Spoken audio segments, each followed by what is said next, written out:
Shavua Tov, everybody. I'm Rolene Marks. This is the Israel Brief, brought to you as always by Layer of the Land. And thank you to your wonderful comments that you are enjoying the new look Israel Brief. And wow, it is a scorcher out there today, but just as scorching as the weather are the headlines. So let's take a look at those headlines as we do every Monday to Thursday. And we begin with an interview that US President Joe Biden did with Fareed Zakaria of CNN. He made some quite controversial comments when it came to talking about Israel and America's relationship with the Jewish state.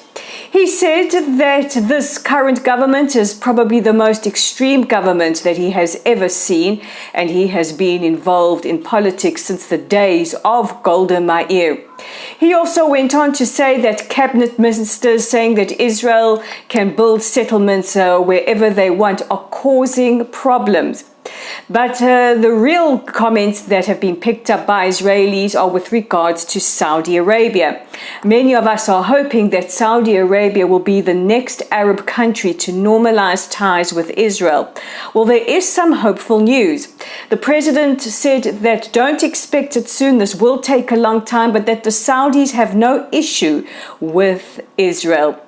When asked whether or not Prime Minister Netanyahu will be receiving an invitation for the White House, the president avoided that and said President Herzog is coming soon. Meanwhile, two of the more extreme cabinet ministers or members of Knesset that Biden could have been referring to, Itamar Ben-Gvir and Bezalel Smotrich of the far-right Otzma Yehudi faction, gave their comments in response. Itamar Ben-Gvir said that Israel is not another star in the American flag, rather, and that as much as he admires and lauds the relationship between Israel and the United States, Israel will not compromise on a single hill or outpost. Bezalel Smotrich also weighing in, saying that while he respects President Biden, that he disagrees with him with regards to his policies with the West Bank. Now, a two-state solution is the internationally supported solution for a negotiated peace between Israel and the Palestinians. As we speak, the Knesset is engaged in very, very robust debate around the possible overhauling of the reasonableness law. Now, this law, should it be overhauled, could see government officials, politicians falling outside of the remit of judicial scrutiny. One of the most recent examples of that was Aryeh Deri, who the Supreme Court ruled could not serve as a member of cabinet because of his previous criminal records with regards to finance and taxes.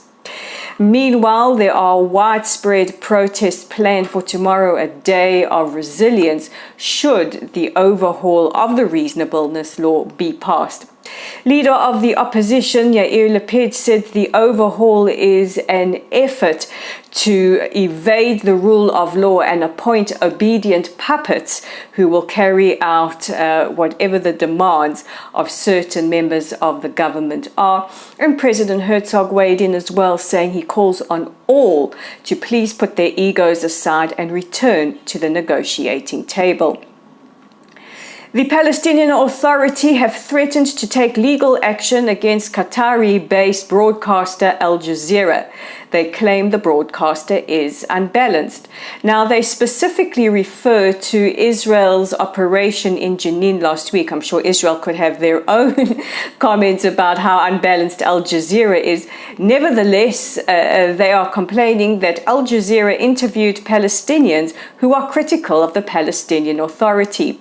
Now, this is not the first time that the Palestinian Authority have tried to clamp down on anybody that is critical of them. In fact, it is routine in the West Bank or the Palestinian-controlled areas of the West Bank for the Palestinian Authority to round up journalists and sometimes arrest them, and there have even been reports of torture. Meanwhile, Israel's Security Cabinet yesterday voted in favor of bolstering the Palestinian Authority to ensure that it doesn't collapse. A collapsed Palestinian Authority would create a power vacuum that would allow for terror entities like Hamas or Palestinian Islamic Jihad to have more of a hold on the Palestinian areas of the West Bank.